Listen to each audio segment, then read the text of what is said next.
ఇప్పుడు ఉన్న చాలా మంది అంబేద్కర్ గారిని రిజర్వేషన్స్ గురించి ద్వేషిస్తున్నారు. కానీ ఆయన ఈ దేశం కోసం ఏమేం చేశారో తెలిస్తే ఆశ్చర్యపోతారు. ఏం చేశాడు? రాజ్యాంగాన్ని రాశాడు, అంతే కదా. ఇప్పుడు ఆ రాజ్యాంగం కూడా పాతదైపోయింది. మళ్ళీ కొత్త రాజ్యాంగాన్ని రాయాలి అనేవాళ్ళు కూడా ఉన్నారు. కానీ మీకు తెలుసా, అంబేద్కర్ రిజర్వేషన్స్ కాన్స్టిట్యూషన్ మాత్రమే కాదు, 1935లో ఆర్బీఐ రిజర్వ్ బ్యాంక్ ఆఫ్ ఇండియాను స్థాపించడానికి ముఖ్య పాత్ర పోషించింది అంబేద్కర్ గారు.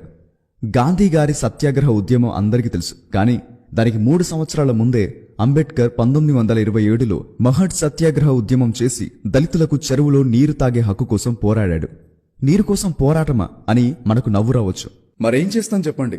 ఆ కాలంలో దళితులకు నీరు తాగే అదృష్టం కూడా లేదు, పబ్లిక్ వాటర్ సోర్సెస్ నుండి. అంతేకాదు, అంబేద్కర్కి ముందు కూలీలు రోజుకి 14 గంటలు ఖచ్చితంగా పనిచేయాలి. కానీ అతను 1942 నుండి 1946 వరకు లేబర్ ఇన్ ద వాయిస్రాయ్స్ కౌన్సిల్లో మెంబర్గా ఉన్నప్పుడు ఆ టైంని 14 గంటల నుండి 8 గంటలకు మార్చాడు.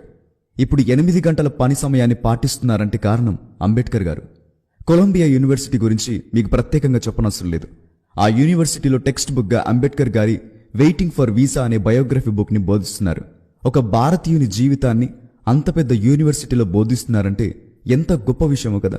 అంతేకాదు, లండన్ స్కూల్ ఆఫ్ ఎకనామిక్స్లో 8 సంవత్సరాల కోర్స్ని అంబేద్కర్ గారు కేవలం 2 సంవత్సరాల 3 నెలలకే కంప్లీట్ చేశారు.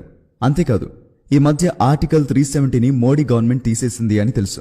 కానీ కాన్స్టిట్యూషన్ రాస్తున్నప్పుడు ఈ ఆర్టికల్ రాజ్యాంగంలో ఉండకూడదు, అది భారతీయుల యూనిటీని దెబ్బతీస్తుంది అని వాదించాడు. అంతేకాదు, అంబేద్కర్ ఏకంగా 3 సంవత్సరాల పాటు హిందూ కోడ్ బిల్ కోసం పోరాటం చేశాడు. ఈ హిందూ కోడ్ బిల్ వల్లే ఈరోజు భారత మహిళలకు తల్లిదండ్రుల ఆస్తిని పొందుకునే అవకాశం వచ్చింది. దీనివల్లే మహిళలకు విడాకుల హక్కు, భర్త చనిపోయిన ఆడవారికి మళ్లీ పెళ్లి చేసుకునే హక్కు, ఆడపిల్లలను దత్తత తీసుకోవడం, కులాంతర వివాహాలు చేసుకోవడానికి హక్కులను సంపాదించారు అంబేద్కర్ గారు.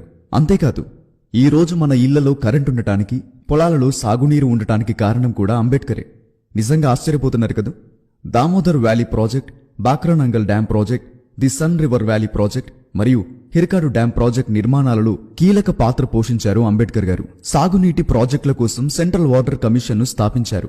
అంతేకాదు, సెంట్రల్ టెక్నికల్ పవర్ బోర్డ్ సిటిపిబిని స్థాపించింది కూడా ఆయనే. ఒకసారి మన బీజేపీ లీడర్ అయిన సుబ్రహ్మణ్యం గారు అంబేద్కర్ గారి గురించి ఏమన్నారో వినండి. Ambedkar is an example who should be called a Maharishi or a Brahmin. He should not be called a scheduled caste because he was a scholar.